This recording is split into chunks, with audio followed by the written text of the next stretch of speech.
You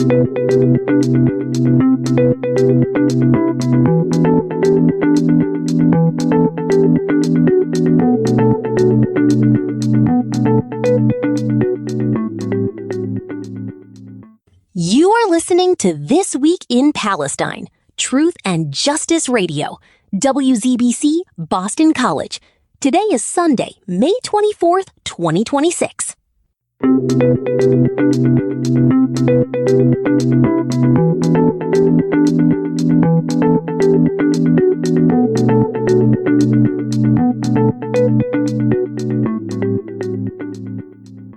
Before we step into this hour, a brief reminder for our listeners.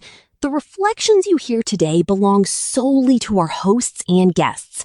They do not necessarily represent the views of WZBC, Boston College, or its Board of Trustees.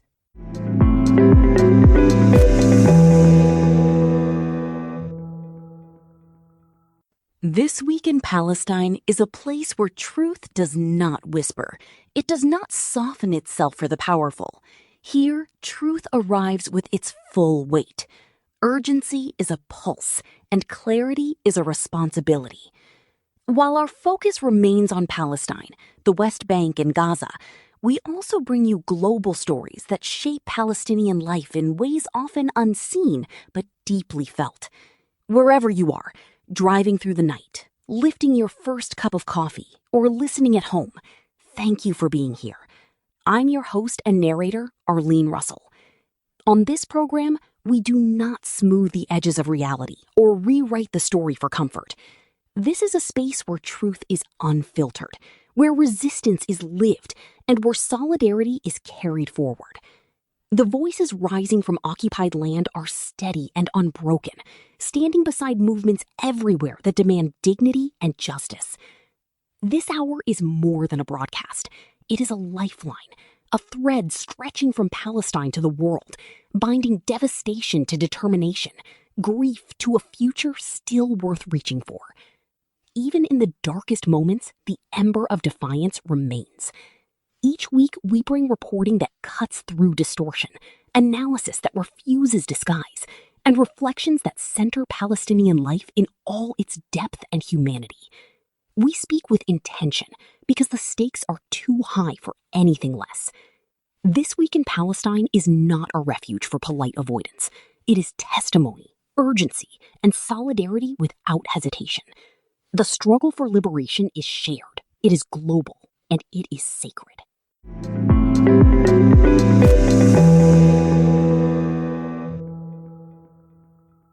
Let's start talking about Trump after the Beijing summit and the accusations of treason, abandoning Taiwan, and admitting to spying on China. Trump arrived in Beijing weighed down by war, domestic crises, and collapsing alliances. China, meanwhile, entered the summit from a position of strength, economically, diplomatically, and militarily. Xi Jinping set the tone early. China would not bend. Not on trade, not on security, and especially not on Taiwan. So that summit was not a friendly photo op. It was a confrontation between a U.S. president weakened by internal turmoil and a Chinese leadership confident it is rising on the world stage.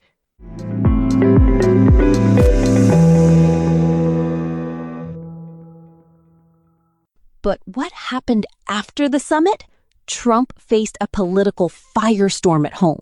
He was accused of treason by American commentators and political opponents who believed he had conceded too much to China, weakened U.S. strategic positions, and failed to defend American interests. These accusations were amplified by Trump's own statements, which critics said sounded like he was echoing Beijing's talking points. The charge wasn't legal treason. It was political treason. The idea that Trump had betrayed U.S. allies and U.S. leverage in exchange for a temporary diplomatic calm.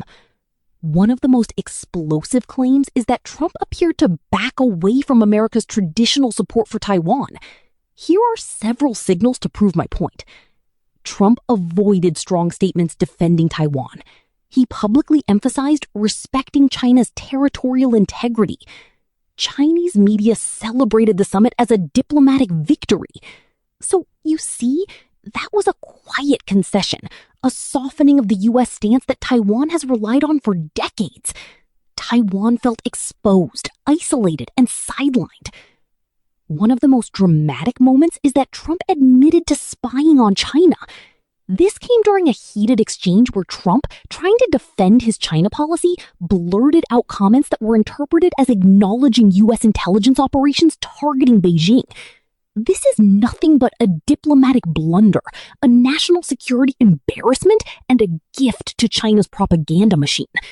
Chinese state media seized on the remarks, portraying them as proof of U.S. hostility and hypocrisy.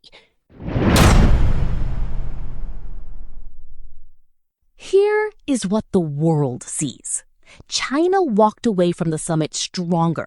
Beijing extracted concessions, exposed U.S. divisions, and showcased its rising global influence. Meanwhile, Trump returned home to accusations of weakness, political backlash, and a narrative that he had been outmaneuvered. So China is negotiating from a position of power, while the U.S. is negotiating from a position of crisis. But what is the global reaction? Shock, confusion, and fear. The world watched the summit with intense anxiety. Allies feared the U.S. was retreating. Taiwan feared abandonment. China celebrated a diplomatic win. American media erupted in controversy. Shame, shame, shame. Shame on you, Mr. President. This is a turning point. In a nice way, your visit paints the moment as a geopolitical turning point where the balance of power between the U.S. and China shifted, not through war, but through diplomacy. China won, of course.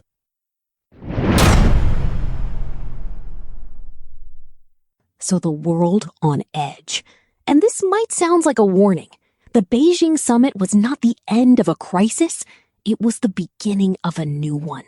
A world where China is more assertive, the U.S. is more divided, Taiwan is more vulnerable, and global tensions are rising. So Trump didn't just return from Beijing with diplomatic handshakes. He returned with accusations of treason, a shaken alliance with Taiwan, and a public admission that handed China a propaganda victory. And let's make it clear, the world after this summit is more unstable, more divided, and more dangerous than before. Now, let's talk about the anger call between Trump and Netanyahu. Wait, did I say anger call? I sure did. It was a furious Trump-Netanyahu call, and you didn't hear about it from any media or social media. Okay, so Trump is desperate for an exit strategy from the escalating regional conflict. Washington is frustrated with Israel's refusal to de-escalate, and the call reportedly included shouting, threats, and ultimatums. Trump and American officials warned that Israel's actions are dragging the U.S. into a wider war. Israel, or I should say Netanyahu, meanwhile, accused the U.S. of abandoning it at a critical moment. This call is portrayed as a historic rupture in the U.S.-Israel relationship. So, as we all know, Trump trapped himself between a regional war and Epstein files. Oops, sorry. I meant to say between a regional war and supporting Israel. That put Washington under pressure from allies, domestic critics, and global institutions.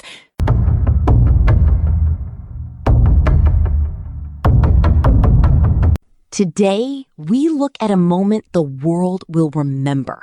A moment when the strongest alliance in modern history cracked under the weight of war, scandal, and truth. A moment when Washington shouted, Tel Aviv panicked, and the world saw something it was never meant to see. A phone call filled with rage, a scandal filled with horror, and a superpower searching for a way out. It all began with a phone call, not a diplomatic exchange, not a polite disagreement, a confrontation. American officials, exhausted, cornered, furious, demanded answers. Why is Israel escalating? Why is the region burning? Why is Washington being dragged into a war it cannot control? On the other end, Netanyahu accused the U.S. of betrayal, of hesitation, of weakness. Threats were made, lines were crossed. This was not an alliance. This was a rupture.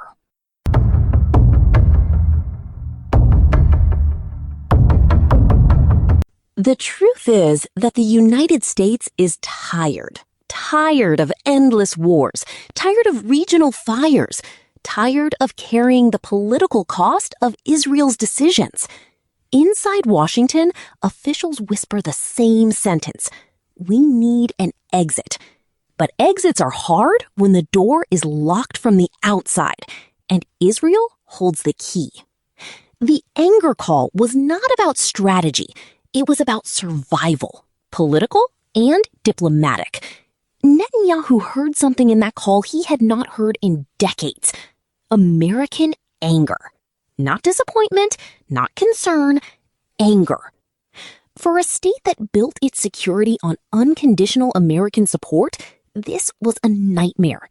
Netanyahu feared the unthinkable, that the U.S. might step back, that the shield might crack, that the blank check might finally bounce.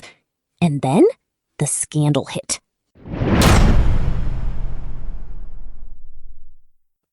Wait, what is the scandal?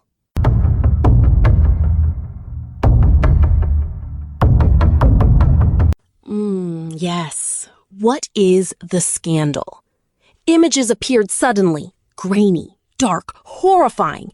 Palestinian supporters detainees, stripped, beaten, humiliated, blindfolded, bound, forced into positions designed to break the body and the spirit. The world had seen this before, in Iraq in 2004, Abu Ghraib. But this time, the uniforms were different, the flags were different, the victims were different. And the world reacted with shock, disgust, and fury. What happened? Flotilla activists, 50 boats full of activists that were kidnapped by Israel. Ben Gvir and the Israeli police showed the real Israel by appearing on videos abusing and humiliating the detainees. The world is angry. Italy requesting a retaliation. Human rights groups called it torture. International observers called it a crime. Journalists called it a scandal. But the public called it something else. Israel's Abu Ghraib. A phrase that carries the weight of history. A phrase that exposes the truth behind the walls of detention centers. A phrase that Israel cannot escape. The comparison was not symbolic. It was literal. The methods, the poses, the humiliation, the intent, all of it echoed the darkest chapter of America's war in Iraq.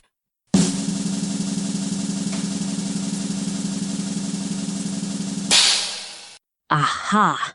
The leaked images and videos spread across the world.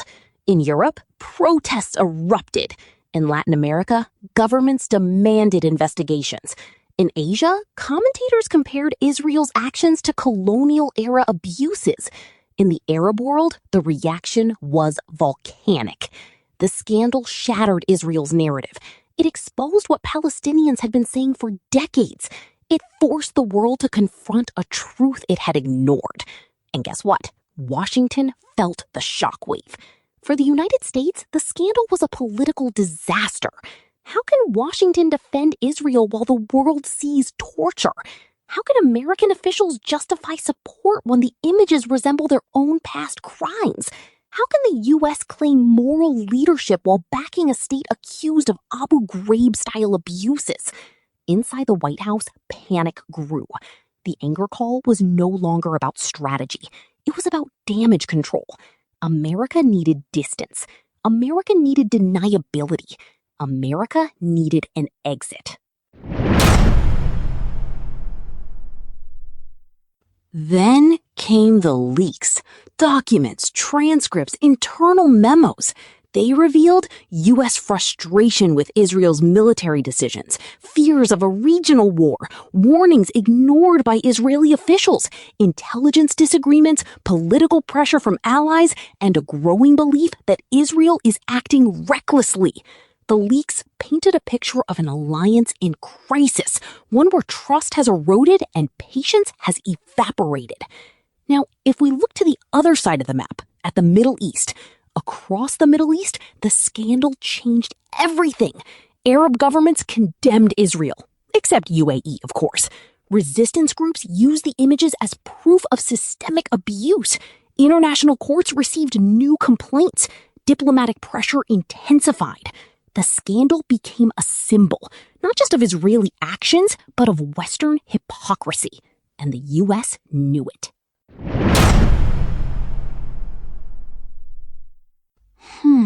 Okay, so here is what happened. The anger call and the Abu Ghraib scandal collided into one reality. The U.S.-Israel alliance is no longer untouchable. Washington is questioning its role. Israel is questioning its security. The world is questioning the entire system. This is not a temporary crisis. It is a structural one, a crisis of trust, a crisis of legitimacy, a crisis of morality. Behind the politics, behind the leaks, behind the scandal, there are people. Palestinians who suffered in silence, activists who suffered abuse, families who waited for news, detainees who endured humiliation, children who saw their fathers taken away. The images are not just evidence. They are testimony of a system built on domination, testimony of a world that at some point looked away, testimony of a truth that can no longer be hidden. So where does the U.S. go from here? Officials are scrambling for a strategy. Pressure Israel quietly, negotiate a ceasefire, shift responsibility to regional partners, reduce military exposure, rebuild credibility, avoid a wider war. But every option is risky. Every path is narrow. Every decision carries consequences. The anger call was not the end. It was the beginning. The U.S.-Israel alliance has survived wars, scandals, and political storms. But this moment is different. The anger call exposed the cracks. The Abu Ghraib scandal widened them. The global reaction deepened them. For the first time, the alliance feels fragile. Not because of politics, not because of leaders, but because of truth. Truth has a way of breaking what power tries to protect. We all witnessed a moment of reckoning, a phone call filled with rage, a scandal filled with horror, a superpower searching for a way out, and a world forced to confront what lies behind the walls of power. The anger call may fade, the scandal may be replaced by the next crisis, but the truth will remain. Truth has no exit strategy. Truth has no alliance. Truth has no fear. And today, the truth was exposed. Flotilla activists and boats may have failed to reach Palestine, but they have successfully delivered a message to the world about Israel. I'm Arlene Russell. This is This Week in Palestine, and the world is changing. Don't go away as the story continues.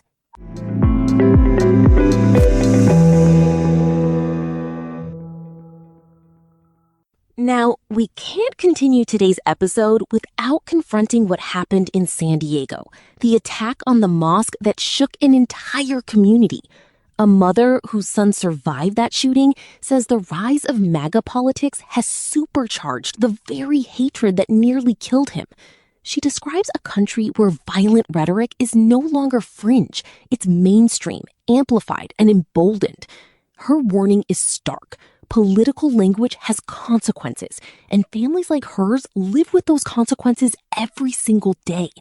This isn't just the story of one attack. It's the story of a nation drifting toward danger.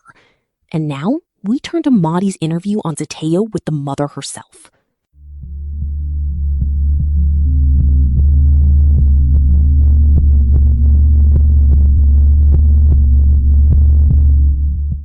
Amin Abdullah, Mansour Kaziha, Nader Awad. Those are the names of the 3 Muslim victims of a horrific terror attack on a mosque in San Diego on Monday, carried out by 2 young men, 2 teenagers who have since killed themselves, who were wearing Nazi attire and left behind a manifesto of sorts containing, you'll be shocked to hear, hate-filled, Islamophobic, anti-Semitic, extreme writings. They could have killed many more had it not been for the 3 victims who saved dozens of lives, including the lives of school kids on that mosque property. Earlier I spoke to Rana Debase, who is the mother of a 5-year-old boy who was at that school on Monday, and also friends with one of the victims.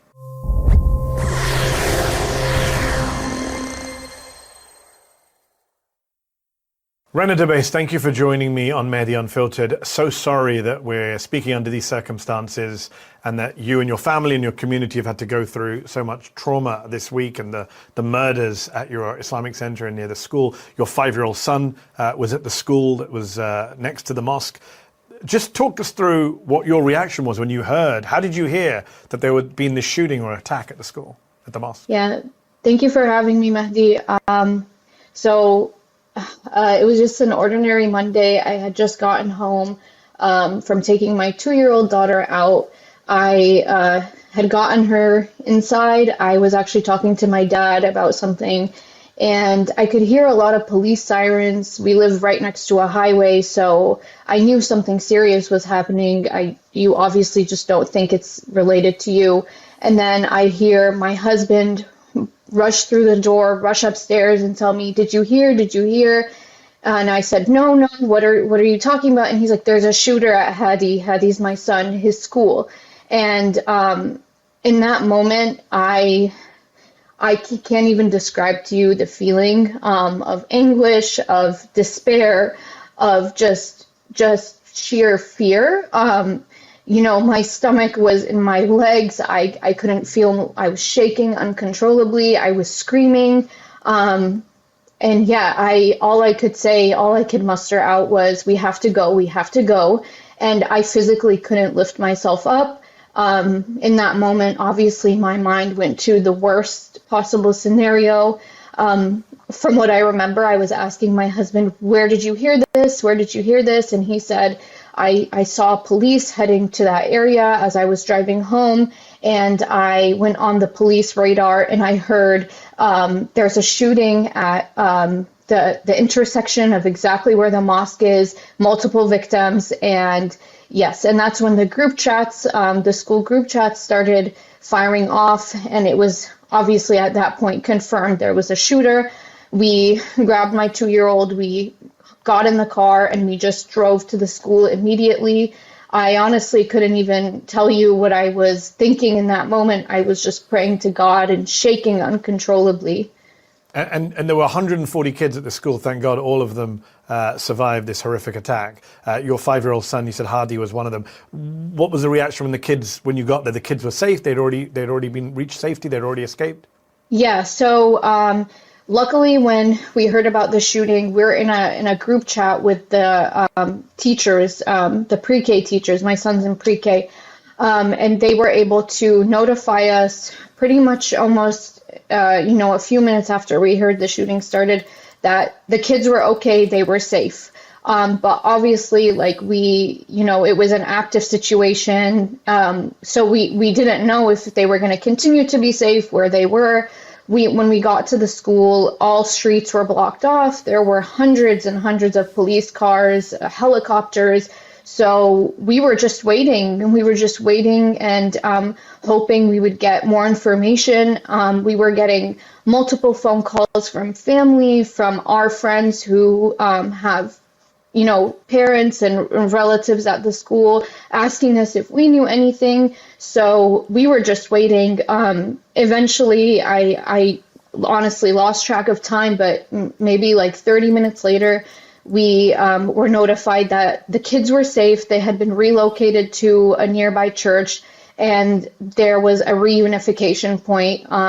So we immediately made our way to the reunification point, where we waited, I want to say, almost 2 hours for Wow. police to give the go-ahead to release our kids. So it was something I never thought I would experience in my life, seeing parents crying, the look of horror on their face.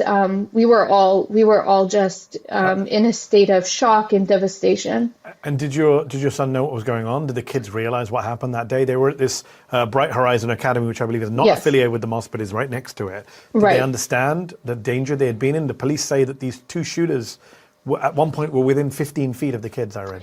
Yeah. So with my son specifically in his class, they were told there were strangers and that they needed to be quiet and hide. And, they were, my son actually heard gunshots, which he then asked his teacher, are those fireworks?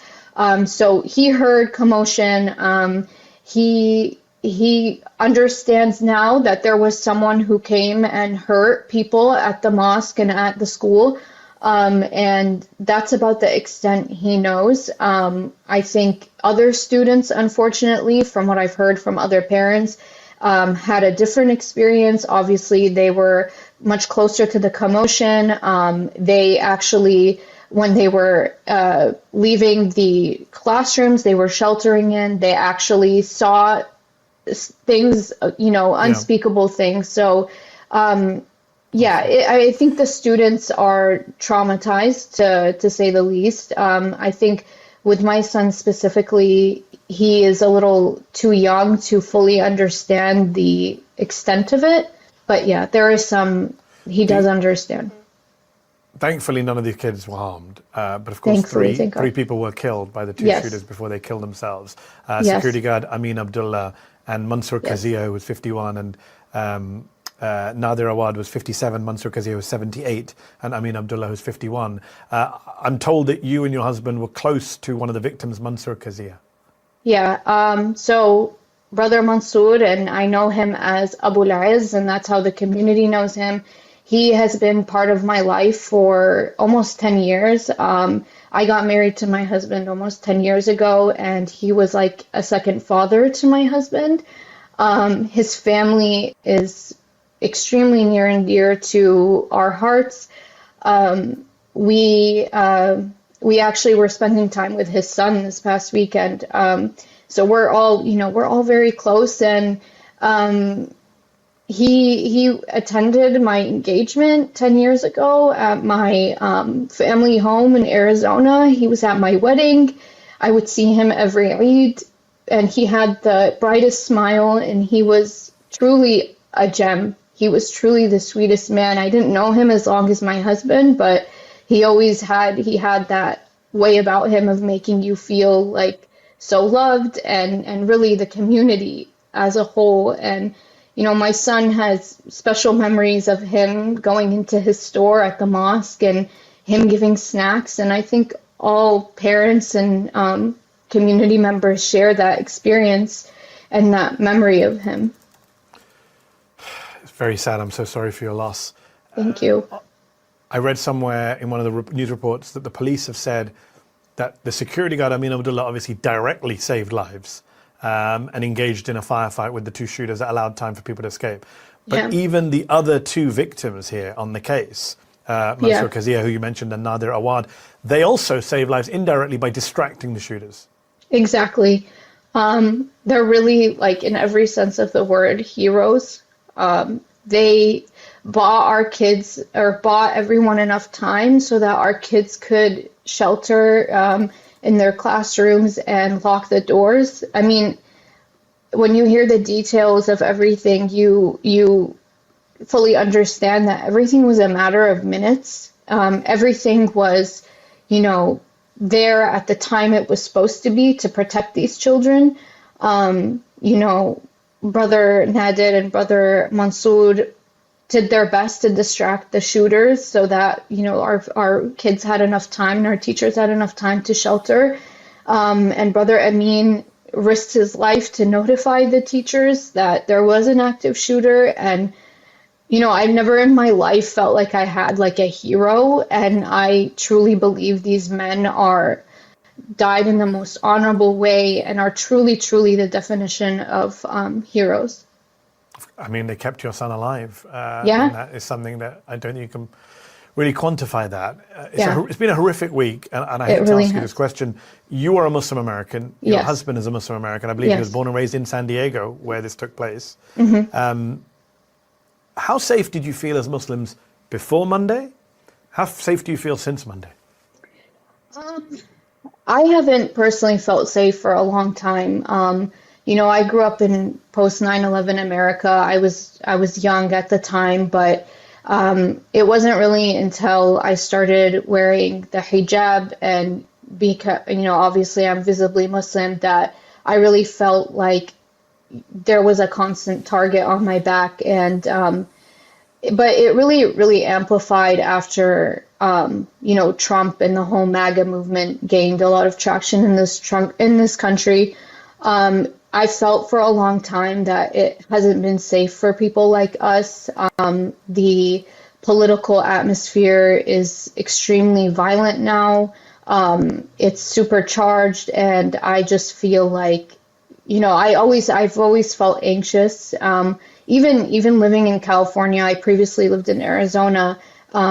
Even living in a so-called blue state, you still don't feel safe. You just reading everything and seeing how people feel about us, you understand that you're not safe here. And I think Monday solidified the fact that there is so much rhetoric around and hate towards us, and it came to fruition, unfortunately, and our community paid the ultimate price. In terms of the hate, the two shooters left behind what appears to be some kind of manifesto online writings. I assume you weren't shocked to hear that it was full of anti-Muslim, anti-Islam hate, anti-Semitic hate, anti-LGBTQ rhetoric. They were wearing, apparently, reportedly, according to some of the images, Nazi symbols. I'm guessing that didn't come as a surprise to you. Not at all. This country has a long track record of mass shootings, and the perpetrators almost consistently seem to fit the profile of young, white, male, disturbed, or, radicalized white male. And so it really didn't come as a surprise to me. I didn't expect anything else, to be honest. One thing that was shocking, because you wonder about the right and Islamophobes. Yeah. There's an attack on a mosque, and people like Laura Loomer, the anti-Muslim activist friend of the president, are saying, well, this mosque was evil. It was full of extremists who want to kill us. That's just adding insult to injury. You guys have been through this horror, and then people are actually demonizing your mosque after it's already been attacked. Yeah. I mean, it's honestly disgusting, but unsurprising. I mean, she says things, she's unabashed about her racism and Islamophobia, but we also have like J.D. Vance who says things similar to what you read in their manifesto about racial homogeny and all that, but it's just buttoned up into, nicer language. Politer language, yes. Politer language, exactly. And that stuff permeates, these ideas, they stick with people like those shooters who already are, radicalized online, and then these ideas are being fed from the top down. So it's disgusting, to say the least. And the worst part is there's never accountability. There is never accountability for the things they say. One last question for you, which is, given you said your community paid the ultimate price, and yet the reaction to this is not the kind of universal sympathy and empathy you get after attacks on other communities. You have people on the right trying to victim blame and suggest somehow mosques or Muslims deserve this. What do you want people to know about your community and that mosque and your friends who passed away?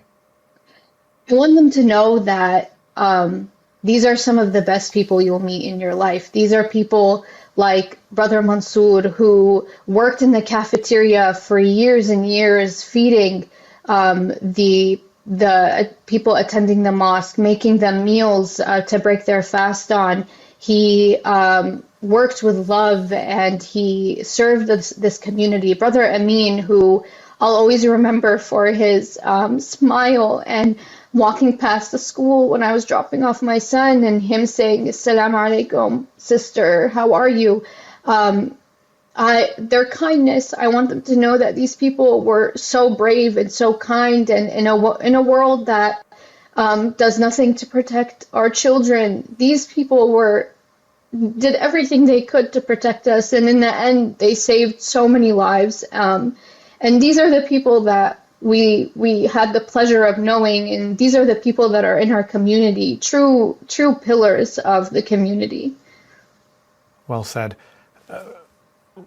Rana Base, thank you so much for your time, and so sorry for your loss, your husband's loss, and all the trauma you've gone through this week. Appreciate you taking time out to speak with us. Thank you, Mahdi.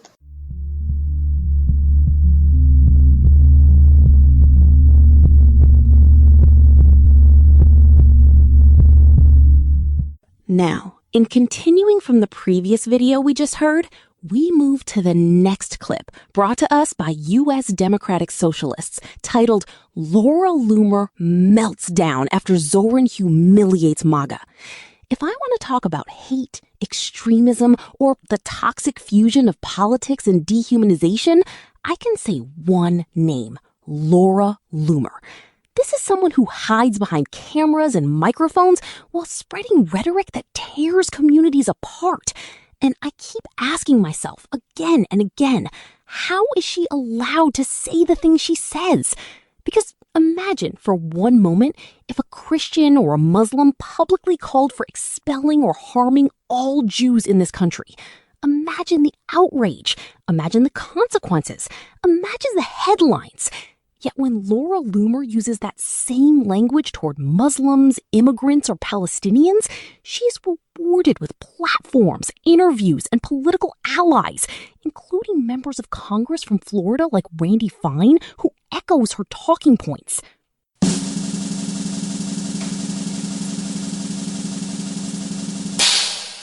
And that forces us to confront a hard truth. Hate continues because we allow it to go unchallenged. It continues because people with influence face no consequences for the violence their words inspire. So how do we stop this? We stop it by holding people accountable, not for their identity, but for their actions, their rhetoric, and the harm they cause. Accountability is not censorship. Accountability is protection. For our communities, for our democracy, and for the people who are always targeted first. Let's listen together.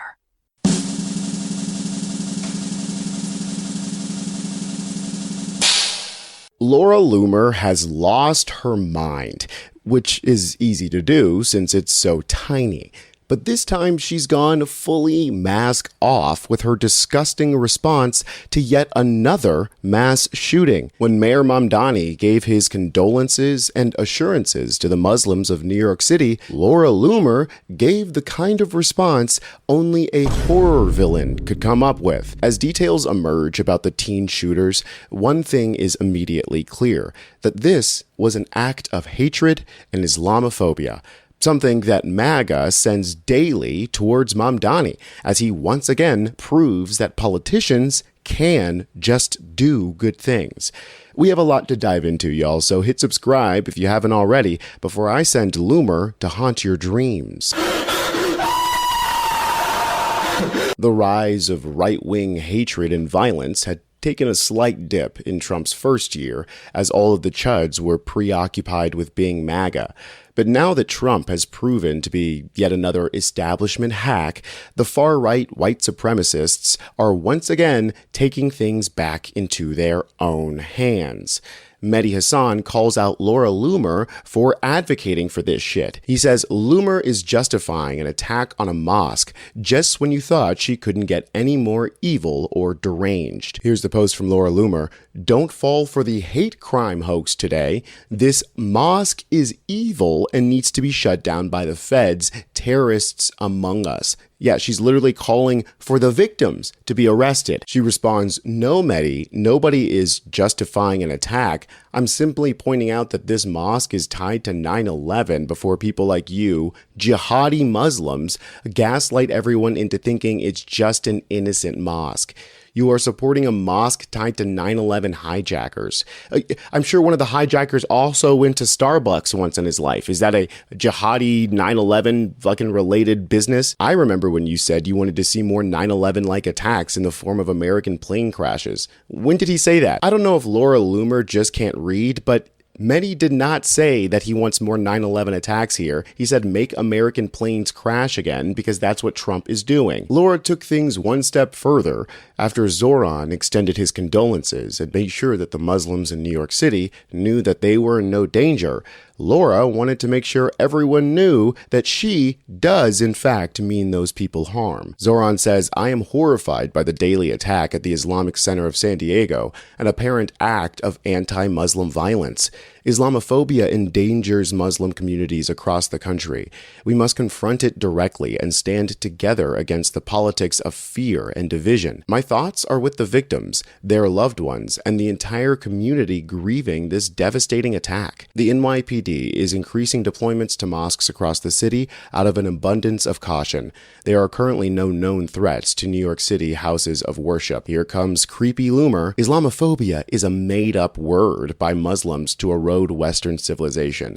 First of all, Laura, every word is made up, okay? And to say that Islamophobia, as in the hate towards Muslims, is not real is insane, since you're being incredibly hateful towards Muslims. She continues, "This is likely a hate crime hoax spread by Muslims who love being perpetual victims while they kill Jews and Christians every day. False flag." So she thinks that two white kids from San Diego were somehow recruited by Muslims in the area to kill them and pretend to be white supremacists. Now, we don't know all the details of the shooting yet, but what we do know is that these kids fit the mold for right-wing violence. They've been identified as Kane Clark, 17, and Caleb Vasquez, 18. And I went ahead and read the manifestos, so you guys don't have to, and I can confirm that they are third positionist, neo-Nazi, accelerationist fascists who hate the Jews. They also hate Muslims, blacks, gay people, pretty much anything that's not white, even though one of these guys is Hispanic. I mean, these are two teenagers with mental health issues, access to guns, and a hatred that was groomed into them by the likes of people like Laura Loomer. The Democratic mayor of San Diego made this statement, which I find to be a bit ironic. He said, "No one in our city should live in fear because of their identity, their faith, or their place of learning. Hate has no home in San Diego. Islamophobia has no home in San Diego. We will not stand for it." On its face, that is a perfectly fine thing to say, but it's a lie. Islamophobia does, in fact, have a home in San Diego. Todd Gloria has been faced with pleas from his community for years now to change his stance on the Palestinian genocide, to which Todd responded to by saying this: "We stand with Israel, always, always." Now, saying you'll support Israel, who is currently committing a genocide, in all ways, always, no matter what, well, it's pretty problematic. And even back then, Muslim members of his community were warning him that that language will lead to violence against them. Summer Ismail, a Palestinian-American student at UC San Diego, said the mayor's post is, quote, "dangerous. Now us in the community, we don't feel safe because we see our mayor and our city turned a blind eye to all Palestinians in every single war crime that Israel has committed against us." Now, that was a while ago, but since then, Todd Gloria has gone so far as to boycott the Pride event that happened last year because Muslim and Palestinian advocate Kaylani was performing. Now, Todd Gloria is the first ever gay mayor of the city.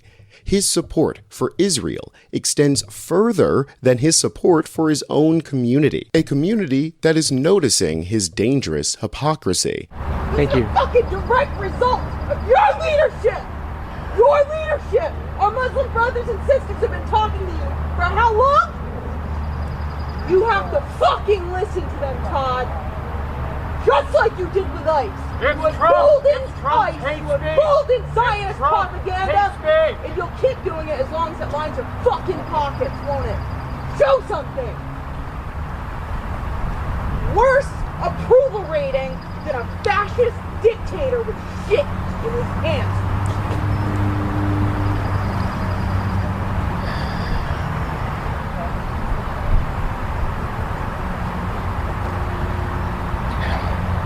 Today, our city... We have to remember that it's turning a blind eye to this rhetoric that enables people like Laura Loomer to post stuff like this. Americans are united against Sharia law. She is literally celebrating this attack, actively calling for more violence, and this is the exact same rhetoric that appears in both of those shooters' manifestos. Now, obviously, the feds won't do anything about it because she has Trump whipped like a horse. I'm not sure what kind of glazing is going on behind closed doors because Mistress Loomer is hanging on to Trump like a fart, despite everyone around him trying to wave her away. In response to someone asking, why the fuck do we have so many Islamic centers in the United States, she replied, because they breed like rabbits. This is literally dehumanizing fascist thinking that is used to justify violence. It is so dangerous for a woman like this to have the ear of the president, whatever's left of it. And the irony of her calling Mehdi Hassan a jihadist is that she's dehumanizing Muslims, lying and advocating for murder so that martyrs in the form of teenage white boys sacrifice themselves to stop Sharia law. And the irony is that this is what she calls Sharia law. Mamdani calling Reagan out for being a fucking scammer and making good on his promise to open up grocery stores, starting with one in the Bronx. And standing here this morning, I cannot help but think of the words of our 40th president, Ronald Reagan. He famously said, "The 9 most terrifying words in the English language are I'm from the government and I'm here to help." It's a good quote, but I disagree. I think 9 more terrifying words are actually, I worked all day and can't feed my family. We are going to use the power of government to lower prices and make it easier for New Yorkers to put food on the table. Now let this be a warning to everyone. Stay aware of your surroundings. Not paranoid, not fearful, just awake, fully awake to the moment we are living in. Because what happened once is no longer an isolated incident. We have already seen a second attempt in Lakeville, Minnesota, and pretending this is a coincidence is a luxury we no longer have. These are not random sparks. They are part of a pattern fed by rhetoric, by anger, by misinformation, by people who believe their hatred has been given permission to step out into the open, by haters like Laura Loomer and Randy Fine. And if we are honest with ourselves, we know this wave of hate will not stop on its own. Hate never stops on its own. It grows when it is fed. It spreads when it is ignored. It becomes bold when it is rewarded with silence. There will be more attacks, not because any community deserves it, but because hate does not discriminate. It targets Muslims, it targets Christians, it targets Jews, it targets Sikhs, Hindus, Black communities, immigrants, and anyone who becomes a convenient symbol for someone else's rage. Hate is not loyal. It does not stay in one lane. It does not limit itself to one religion or one ethnicity. Once unleashed, it moves like fire, unpredictable, destructive, and hungry for more. And we are living in a time when hate speech is amplified, normalized, and repeated so often that some people begin to mistake it for truth. They hear it on social media. They hear it from influencers. They hear it from people who profit from division. They hear it from voices that should know better, voices that choose outrage over responsibility. When hate becomes entertainment, violence becomes inevitable. But here's the part we cannot forget. We still have a choice in how we respond. We cannot control every person who chooses violence. We cannot control every lie that circulates online. We cannot control every spark of hatred that someone tries to ignite. But we can control the environment that either fuels that spark or smothers it. We can respond with love, not the soft, passive kind, but the kind that stands firm, that protects, that refuses to let fear dictate our behavior. Love that says, I will not let you be harmed. I will not let you stand alone.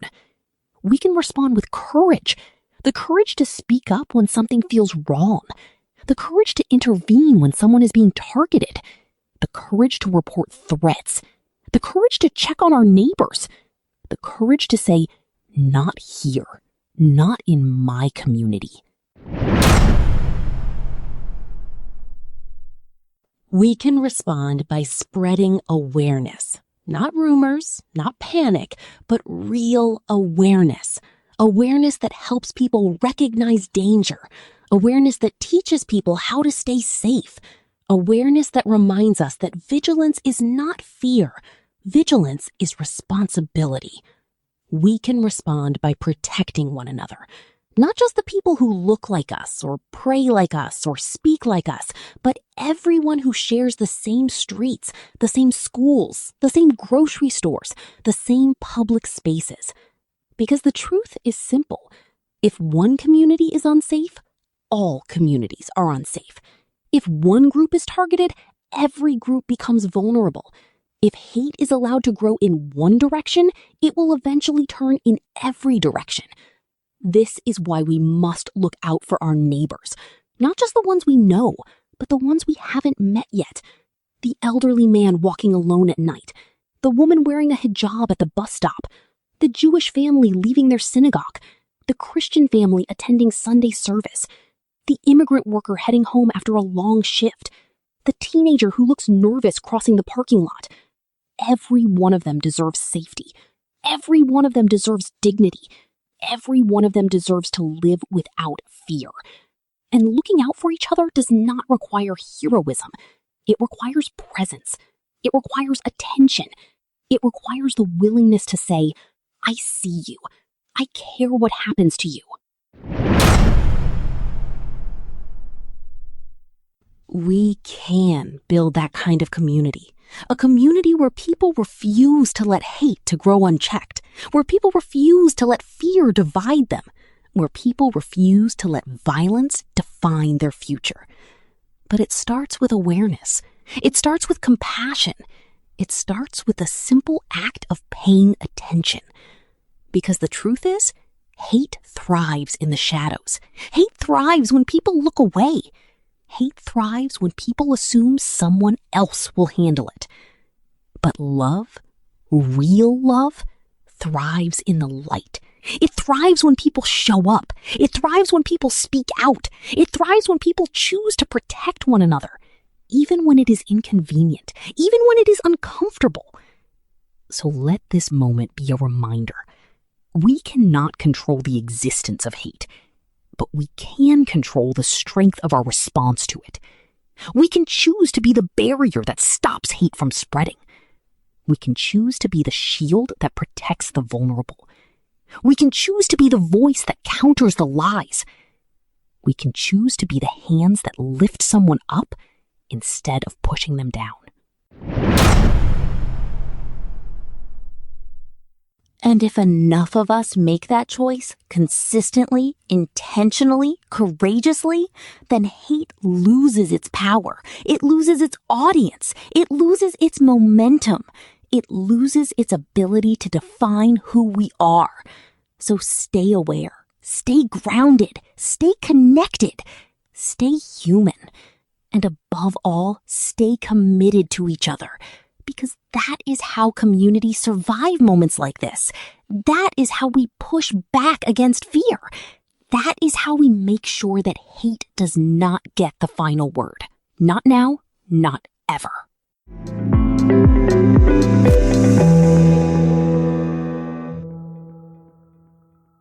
And just like that, we arrive at the final breaths of this week's broadcast. The soft dimming of a candle. The quiet settling of dust after a long, honest conversation. As you step back into your day, may you carry with you the questions that refuse to be buried, the courage that refuses to dim, and the curiosity that keeps truth alive in a world that so often tries to smother it. I'm Arlene Russell, your host and narrator. Sharing this hour with you has been an honor, an hour rooted in clarity, in dignity, in a solidarity that does not vanish when the headlines shift or when the cameras look away. If something you heard today unsettled you, challenged you, or opened a door you didn't know was there, and if you ever feel the pull to lend your own voice to this work, know that this space will always have room for you. You can reach us anytime at twippodcasts@gmail.com.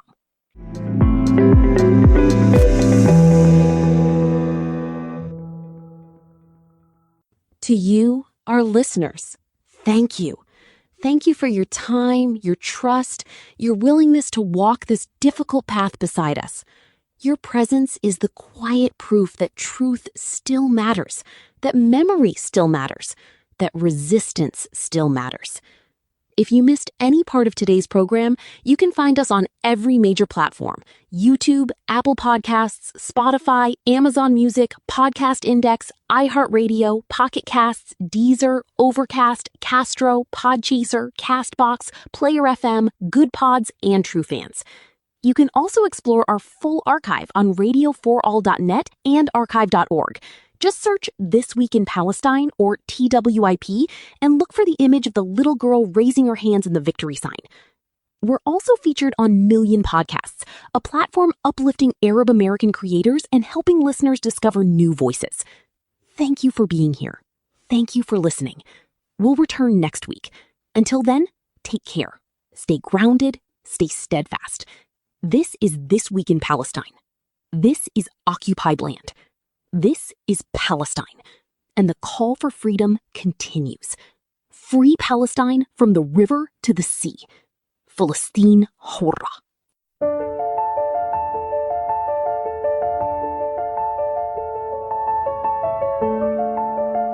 They came with fire, they came with lies, tore our homes from the earth and the skies. Stole the fields where our children once ran, buried our names in the dust of the land. They took our plates and called them their own. Our streets, our songs, never named unknown. They wrote new books with ink made of shame, but the wind still whispers our ancestors' names.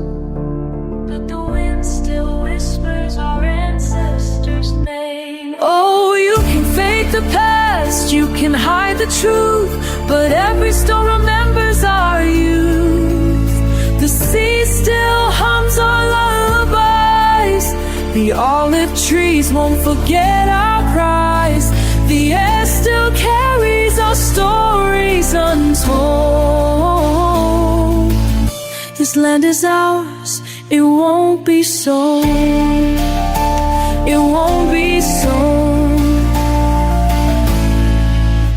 Look at their houses and land stolen from us. Windows that once held our mother's dreams. They changed their names to sound like they're from here, but the earth knows strangers when they're near. But the earth knows strangers when they're near. But the earth knows strangers when they're near.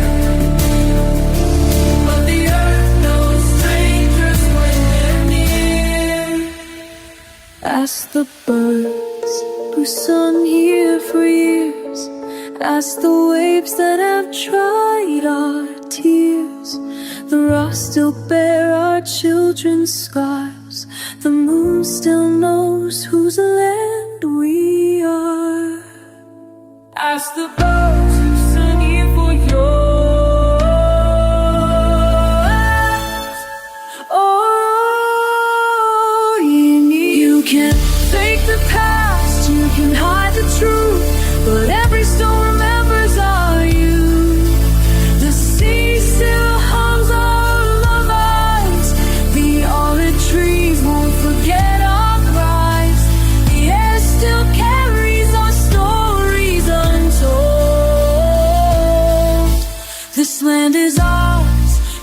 won't be so. It won't be so.